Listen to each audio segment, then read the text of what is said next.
Lorsque vous commettez une infraction qui relève d'un contrôle automatisé, vous avez été flashé pour un excès de vitesse, un feu rouge ou stop grillé par exemple, en général, tout est clair.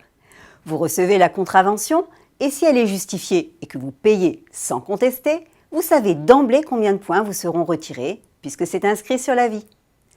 Sauf exception, comme pour la majorité des PV de stationnement, la plupart des infractions au code de la route entraînent une perte de 1 à 6 points. Ainsi, à moins de contester l'amende et d'obtenir le classement sans suite ou la relaxe, le retrait de points suit le paiement de l'amende.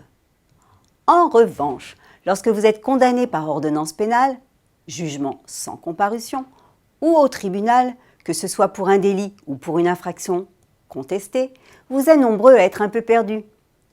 Jugé par ordonnance pénale, vous recevez en effet la décision du juge par voie postale. Au tribunal, c'est le juge qui vous condamne à une amende, suspension de permis, obligation d'effectuer un stage de sensibilisation à la sécurité routière, etc. Dans l'un et l'autre cas, il est fait mention du montant de l'amende et des éventuelles peines complémentaires que vous avez à supporter. Jamais d'un retrait de points. Ne vous emballez pas, ce n'est pas parce qu'il n'est pas mentionné que vous n'en aurez pas. Le retrait de points est une sanction administrative.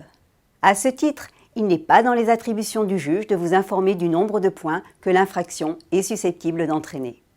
Il gère les sanctions pénales, point. Vous recevrez ultérieurement, après le règlement de l'amende, la notification du retrait de points.